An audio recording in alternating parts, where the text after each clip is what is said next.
सिद्ध करो कि 1/2 एक अपरिमेय संख्या है। दोस्तों ये जो सवाल है ना, ये सवाल कक्षा 10वीं की एनसीईआरटी गणित का अध्याय 1 वास्तविक संख्या की प्रश्नावली 1.3 के प्रश्न क्रमांक तीसरे का पहला सवाल है। प्रश्न क्रमांक तीसरे का पहला सवाल, प्रश्नावली 1.3 के तीसरे का पहला सवाल क्या बोल रहा है? यह सवाल ये कह रहा है कि सिद्ध करो कि 1/2 एक अपरिमेय संख्या है। हमें यहाँ पर यह सिद्ध करना है कि 1/2 एक अपरिमेय संख्या है। दोस्तों मैंने आपको बताया हूँ कि हम इन सवालों में हमेशा उल्टा लेकर के चलते हैं। हमें यहाँ पर यह सिद्ध करना है कि 1/2 एक अपरिमेय संख्या है, तो हम इसको परिमेय मान करके चलेंगे, इसको उल्टा लेकर के चलते हैं। हमें यहाँ पर यह सिद्ध करना है कि 1/2 एक अपरिमेय संख्या है ना, तो हम इसको परिमेय मान करके चलेंगे। तो देखिए इसके विपरीत माना 1/2 एक परिमेय संख्या है, हम यहाँ पर इसको उल्टा मान करके चलेंगे। हम क्या मान लेंगे? हम ये मान लेंगे कि 1/2 एक परिमेय संख्या है। हमें यहाँ पर सिद्ध क्या करना था? हमको सिद्ध तो करना था कि 1/2 अपरिमेय संख्या है, परंतु हम इसको उल्टा लेकर चलते हैं, और वो क्यों ले रहे हैं वो आपको आगे पता चल जाएगा। इसके विपरीत माना 1/2 एक परिमेय संख्या है, हम इसे परिमेय संख्या मान करके चलेंगे, है ना। और मैंने आपको बता चुका हूँ कि परिमेय संख्या अंश और हर के रूप में होती है, परिमेय संख्या भिन्न के रूप में होती है, अर्थात परिमेय संख्या को भिन्न के रूप में व्यक्त किया जा सकता है। तो 1/2 चूंकि परिमेय संख्या है, हमने अभी माना ना कि 1/2 एक परिमेय संख्या है, हमने अभी माना है कि 1/2 एक परिमेय संख्या है, तो परिमेय संख्या को अंश और हर के रूप में लिखा जा सकता है। तो मैंने 1/2 के बराबर a/b ले लिया। मैंने यहाँ पर a/b क्यों लिया? मैंने यहाँ पर a/b इसीलिए लिया क्योंकि 1/2 एक परिमेय संख्या है, और परिमेय संख्या को अंश और हर के रूप में लिखा जा सकता है, इसीलिए मैंने इसको अंश और हर के रूप में लिखने के लिए a/b यहाँ पर मैंने मान लिया। और a और b क्या है? a और b दो सहअभाज्य पूर्णांक है। a और b क्या है? a और b दो सहअभाज्य पूर्णांक है, और सहअभाज्य संख्या उन संख्या को कहा जाता है जिन संख्या में सिर्फ और सिर्फ एक का भाग जाता है, एक के अलावा अन्य किसी भी संख्या का भाग नहीं जाता, उन संख्याओं को हम सहअभाज्य संख्या कहते हैं। अब देखिए दोस्तों, यहाँ पर सिंपल सी बात यह है कि अब हम इसको पलट देंगे। एक यहाँ पर ऊपर है, 2 यहाँ पर नीचे है, a यहाँ पर ऊपर है, b यहाँ पर नीचे है। तिर्यक गुणा करके भी आप इसको पलट सकते हो, लेकिन यहाँ पर मैं इसको सीधा पलट दूंगा। 2 को मैं ऊपर कर दूंगा और 1 को मैं नीचे लेकर के जाऊंगा, और जब इस तरफ का हम पलटेंगे ना, तो इस तरफ को भी पलटना पड़ेगा। b चल जाएगा ऊपर और a आ जाएगा नीचे। देखिए अगली स्टेप में हमने क्या करा? अगली स्टेप में 2 चल गया ऊपर, 2 आगे ऊपर, 1 आगे नीचे, 1 आगे नीचे, b चल गया ऊपर, b चल गया ऊपर, और a आ गया नीचे। मतलब कि 2 बराबर का बराबर, b का b, बटे का बटे, और a का a। मतलब कि 2 को हम क्या लिख सकते हैं? 2 को हम b/a लिख सकते हैं, अर्थात 2 बराबर b/a। 2 को b/a लिखा जा सकता है। अब चूंकि दोस्तों देखिए, हम जानते हैं कि b एक पूर्णांक है, हम ये जानते हैं कि b एक पूर्णांक है, और हम यह भी जानते हैं कि a भी एक पूर्णांक है। b भी एक प्रकार का पूर्णांक है, और a भी एक क्या है? a भी यहाँ पर एक पूर्णांक है दोस्तों। b भी एक पूर्णांक है, और a भी एक क्या है? पूर्णांक है। और आप भली भांति जानते हो कि परिमेय संख्या को हमेशा पूर्णांकों के रूप में लिखा जाता है। जब b पूर्णांक है और a भी पूर्णांक है, तो मतलब b/a एक परिमेय संख्या होगी ना? क्यों नहीं होगी? क्योंकि परिमेय संख्या को हम पूर्णांक के रूप में लिख सकते हैं। जब b भी एक पूर्णांक है और a भी एक पूर्णांक है, तो b/a क्या होगी? b/a एक परिमेय संख्या होगी। और जब b/a एक परिमेय संख्या है, तो 2 भी क्या होना चाहिए?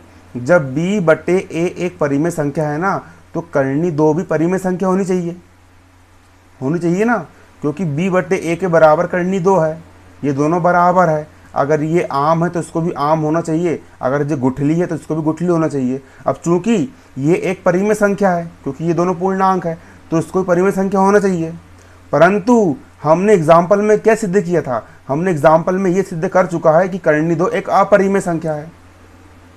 अब देखिए नियम से देखा जाए तो ये परिमेय संख्या है तो इसको भी परिमेय होना चाहिए, परंतु रियलिटी में कर्णी दो क्या है, कर्णी दो एक अपरिमेय संख्या है। विरोध प्राप्त हो रहा है ना, एक तरफ एक तथ्य इसको बोल रहा है कि ये परिमेय है और एक तथ्य इसको ये बोल रहा है कि ये अपरिमेय संख्या है। हमको यहाँ पर विरोधाभास प्राप्त हो रहा है। और ये विरोधाभास हमको क्यों प्राप्त हुआ, ये विरोधाभास हमको इसीलिए प्राप्त हुआ क्योंकि प्रारंभ में हमने जो कल्पना करे थे ना कि 1 कर्णी दो एक परिमेय संख्या है, हमने शुरुआत में जो कल्पना करे थे कि 1/2 एक परिमेय संख्या है, ये कल्पना हमने गलत करे थे, इसीलिए हमको यहाँ पर विरोधाभास प्राप्त हुआ। और आपको समझ में ये विरोधाभास क्यों प्राप्त हो रहा है, ये विरोधाभास हमको इसलिए प्राप्त हो रहा है क्योंकि हमने प्रारंभ में जो कल्पना करे थे ना कि 1/2 एक परिमेय संख्या है, ये कल्पना हमारी गलत थी। और जब हमारी कल्पना गलत थी मतलब कि ये परिमेय संख्या नहीं है, तो जब ये परिमेय नहीं होगी तो क्या होगी, जब ये परिमेय संख्या नहीं होगी तो ये अपरिमेय संख्या होगी। इस प्रकार ये सवाल हमारे यहाँ पर सिद्ध हो जाता है। हमने यहाँ पर यही लिखा है। देखिए दोस्तों, चूंकि देखिए बी और ए पूर्णांक है, यहाँ पर आपको दिख रहा है b/a यहाँ पर लिखा है, मतलब कि b और a क्या है, b और a यहाँ पर पूर्णांक है। अतः जब ये पूर्णांक है अतः b/a परिमेय संख्या है, क्योंकि पूर्णांक परिमेय संख्या को पूर्णांक के रूप में लिखा जाता है, तो b/a क्या है, परिमेय संख्या है। और जब b/a परिमेय संख्या है तो कर्णी दो को भी परिमेय संख्या होना चाहिए, अर्थात कर्णी दो भी परिमेय संख्या होनी चाहिए। परंतु हम जानते हैं कि और हमने सिद्ध भी कर चुका है कि कर्णी दो एक अपरिमेय संख्या है। हमें यहाँ पर विरोधाभास प्राप्त हो रहा है, एक तरफ हम कर्णी दो को परिमेय बोल रहा है तो एक तरफ हम कर्णी दो को अपरिमेय बोल रहे हैं, है ना। हमें यहाँ विरोधाभास प्राप्त होता है।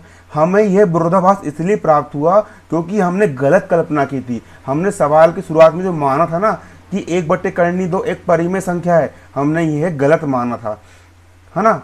हमने शुरू में क्या कल्पना करे थे, हमने शुरू में कल्पना करे थे कि 1/कर्णी दो एक परिमेय संख्या है, यह कल्पना हमारी गलत थी। और जब हमारी यह कल्पना गलत हो गई तो इससे हम यह निष्कर्ष निकाल सकते हैं कि 1/कर्णी दो एक अपरिमेय संख्या है। जब ये परिमेय नहीं होगी तो ये क्या होगी, ये परिमेय संख्या नहीं होगी तो यह एक अपरिमेय संख्या होगी, क्योंकि परिमेय मानना गलत है। तो जब ये परिमेय नहीं है तो क्या बचेगी, ये अपरिमेय होगी। अतः 1/कर्णी दो क्या है, अतः 1/कर्णी दो एक अपरिमेय संख्या है। अब प्रश्न क्रमांक 3 का ही दूसरा सवाल क्या है, आप यहाँ पर देख सकते हो। प्रश्न क्रमांक 3 का अगला सवाल प्रश्नावली 1.3 का तीसरे का दूसरा, प्रश्नावली 1.3 के तीसरे का दूसरा सवाल है। यहाँ पर सिद्ध कीजिए कि, सवाल क्या बोल रहा है, सवाल ये बोल रहा है, हमारा सवाल यहाँ पर ये कह रहा है सिद्ध कीजिए कि 7 कर्णी 5 एक अपरिमेय संख्या है। सवाल में हमको यहाँ पर यह सिद्ध करना है कि 7 कर्णी 5 एक अपरिमेय संख्या है। और आप तो जानते हो कि हर सवाल में हम उल्टा लेकर ही चलते हैं। हमको यहाँ पर अपरिमेय सिद्ध करना है तो हम 7 कर्णी 5 को परिमेय संख्या मान करके चलेंगे, है ना। ठीक, हल डाल देंगे यहाँ पर। इसके विपरीत माना कि 7 कर्णी 5 एक परिमेय संख्या है, हम क्या मान लेंगे, इसके विपरीत हम यहाँ पर यह मान लेंगे कि 7 कर्णी 5 एक परिमेय संख्या है। 7 कर्णी 5 क्या है, 7 कर्णी 5 एक परिमेय संख्या है। और आप तो जानते हो कि परिमेय संख्या को अंश और हर के रूप में लिखा जा सकता है, मतलब परिमेय संख्या को भिन्न के रूप में लिखा जा सकता है। तो 7 कर्णी 5 बराबर a/b मैंने यहाँ पर मान लिया। क्यों माना, क्योंकि परिमेय संख्या को अंश और हर के रूप में लिखा जा सकता है ना, मतलब कि परिमेय संख्या को a/b के रूप में लिखा जा सकता है। इसको अंश और हर के रूप में लिखने के लिए मैंने 7 कर्णी 5 के बराबर a/b मैंने यहाँ पर मान लिया। और a और b क्या है, यहाँ पर a तथा b दो से अभाज्य पूर्णांक है, दो से अभाज्य संख्या है। और से अभाज्य संख्या उन संख्या को कहा जाता है जिसमें केवल और केवल एक का भाग जाता है, एक के अलावा अन्य किसी भी संख्या का भाग नहीं जाता है। अब देखिए दोस्तों, बराबर किस तरफ 7 यहाँ पर गुणे में है, बराबर किस तरफ 7 यहाँ पर गुणे में है। जब 7 का पक्षांतर कर देंगे तो ये भाग में जाएगा। देखिए कर्णी 5 का कर्णी 5, बराबर का बराबर, a का a, बटे का बटे, b का b। बराबर किस तरफ 7 गुणे में था, पक्षांतर कर दी, 7 कहाँ पर आ गया, 7 यहाँ पर हमारा बटे में आ गया, आगे बटे में। अब सिंपल सी बात यहाँ पर ये है, देखिए कि a एक पूर्णांक है और b भी एक पूर्णांक है और 7 भी एक पूर्णांक है। आप जानते हो a भी हमने पूर्णांक माने, b भी पूर्णांक है और 7 तो ऑलरेडी पूर्णांक होता है। जब a, b और 7 पूर्णांक है तो पूर्णांक से मिल करके परिमेय संख्या बनती है। इसका मतलब ये हुआ कि a/7 भी एक परिमेय संख्या है। और दोस्तों जब ये परिमेय संख्या है तो इसे भी परिमेय संख्या होनी चाहिए। इसे परिमेय संख्या क्यों होनी चाहिए? क्योंकि ये परिमेय संख्या है और इसके बराबर ये है, ये दोनों बराबर है। अगर ये पवार हुआ तो ये भी पवार होना चाहिए, अगर ये तेली है तो ये भी तेली होना चाहिए, अगर ये परिमेय संख्या है तो इसे भी क्या होना चाहिए? इसे भी परिमेय संख्या होनी चाहिए, होना चाहिए ना। परंतु हम जानते हैं कि कर्णी 5 क्या है? हम जानते हैं कि कर्णी 5 एक अपरिमेय संख्या है। एक नहीं, क्योंकि हमने इसको सिद्ध भी कर चुका है इसके पहले एग्जाम्पल में कि कर्णी 5 अपरिमेय संख्या होती है। लेकिन इस नियम से देखा जाए तो यहाँ पर ये परिमेय होना चाहिए, परंतु रियलिटी में ये अपरिमेय होती है। तो यहाँ पर दोनों बात का विरोध हो रहा है। एक तरफ हम इसको परिमेय बोल रहा है और एक तरफ हम इसको अपरिमेय बोल रहा है। ये विरोध हमें क्यों प्राप्त हुआ? ये विरोध हमें इसीलिए प्राप्त हुआ क्योंकि प्रारंभ में हमने जो कल्पना करे थे ना कि 7 कर्णी 5 एक परिमेय संख्या है, ये कल्पना हमने गलत करे थे। तो जब ये परिमेय संख्या नहीं है तो ये क्या होगी? जब ये परिमेय संख्या नहीं है ना तो ये अपरिमेय संख्या होगी। जब ये परिमेय नहीं है तो क्या होगी? जब ये परिमेय नहीं है तो ये अपरिमेय संख्या होगी। हमने यहाँ पर वही लिखा है, कर्णी 5 बराबर है a/b, चूंकि a, b और 7 पूर्णांक है। चूंकि a 7 तथा b पूर्णांक है, अतः a/7 भी परिमेय संख्या है। क्योंकि परिमेय संख्या पूर्णांकों से मिलकर के बनती है, यह परिमेय संख्या है। और जब ये परिमेय संख्या है तो कर्णी 5 भी क्या होना चाहिए? कर्णी 5 भी परिमेय संख्या होनी चाहिए, अर्थात कर्णी 5 भी परिमेय संख्या होनी चाहिए। परंतु हम जानते हैं कि कर्णी 5 क्या है? हम जानते हैं कि कर्णी 5 एक अपरिमेय संख्या है। हम भली भांति जानते हैं कि कर्णी 5 क्या है? कर्णी 5 एक अपरिमेय संख्या है। हमें यहाँ पर विरोधाभास प्राप्त हो रहा है। एक तरफ हम इसको परिमेय बोल रहा है तो वहीं दूसरी ओर हम इसको अपरिमेय बोल रहे हैं, है ना। हमें यहाँ पर विरोधाभास प्राप्त होता है और हमें ये विरोधाभास इसीलिए प्राप्त हुआ क्योंकि हमने गलत कल्पना की थी कि 7 कर्णी 5 एक परिमेय संख्या है। हमने शुरुआत में जो कल्पना करे थे ना कि ये परिमेय संख्या है, हमने कल्पना गलत करे थे, इसीलिए हमको यहाँ पर विरोधाभास प्राप्त हो रहा है। और जब ये परिमेय नहीं है तो क्या होगी? जब ये परिमेय नहीं है तो ये अपरिमेय होगी। अतः हम यह निष्कर्ष निकाल सकते हैं कि 7 कर्णी 5 एक अपरिमेय संख्या है। निकाल सकते हैं ना, क्योंकि यह विरोधाभास प्राप्त हो रहा है। मतलब कि एक तरफ सही बोल रहा है, एक तरफ गलत बोल रहा है। एक तरफ बोल रहा है कर्णी 5 परिमेय है तो वहीं दूसरी ओर बोल रहा है कर्णी 5 अपरिमेय है। विरोधाभास क्यों प्राप्त हुआ? विरोधाभास इसलिए प्राप्त हुआ क्योंकि हमने शुरू में जो कल्पना करे थे कि 7 कर्णी 5 एक परिमेय संख्या है, वो कल्पना हमने गलत करे थे। और जब 7 कर्णी 5 परिमेय संख्या नहीं है तो 7 कर्णी 5 क्या होगी? 7 कर्णी 5 एक अपरिमेय संख्या है। अब देखिए दोस्तों, इसका लास्ट सवाल बचा इस प्रश्नावली का, उसको भी आप इसी वीडियो में देख लो। इसका लास्ट सवाल ये है, इसका लास्ट सवाल तीसरे का तीसरा सवाल, मतलब प्रश्नावली का सबसे अंतिम क्वेश्चन। ये सवाल यहाँ पर आपका ये है, सिद्ध करो कि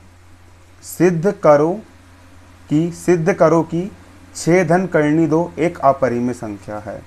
सवाल यहाँ पर ये कह रहा है, सिद्ध करो कि 6 धन कर्णी 2 एक अपरिमेय संख्या है। हमेशा आप तो जानते हो कि हम इसको उल्टा लेकर चलते हैं। यहाँ पर हमको ये सिद्ध करना है कि 6 धन कर्णी 2 एक अपरिमेय संख्या है।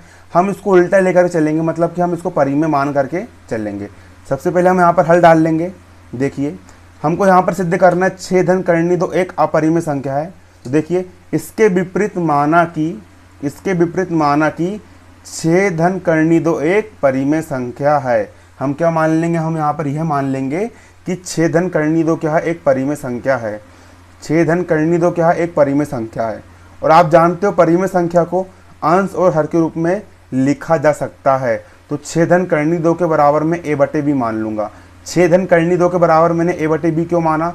6 धन कर्णी 2 के बराबर a/b मैंने यहाँ पर इसलिए माना क्योंकि परिमेय संख्या को अंश और हर के रूप में व्यक्त किया जाता है और इसे अंश और हर के रूप में लिखने के लिए मैंने यहाँ पर a/b इसको माना। और a और b क्या है? a और b दो से अभाज्य पूर्णांक है। से अभाज्य किसको बोलते हैं? से अभाज्य संख्या उन संख्या को बोलते हैं जिनमें सिर्फ और सिर्फ एक का भाग जाता है।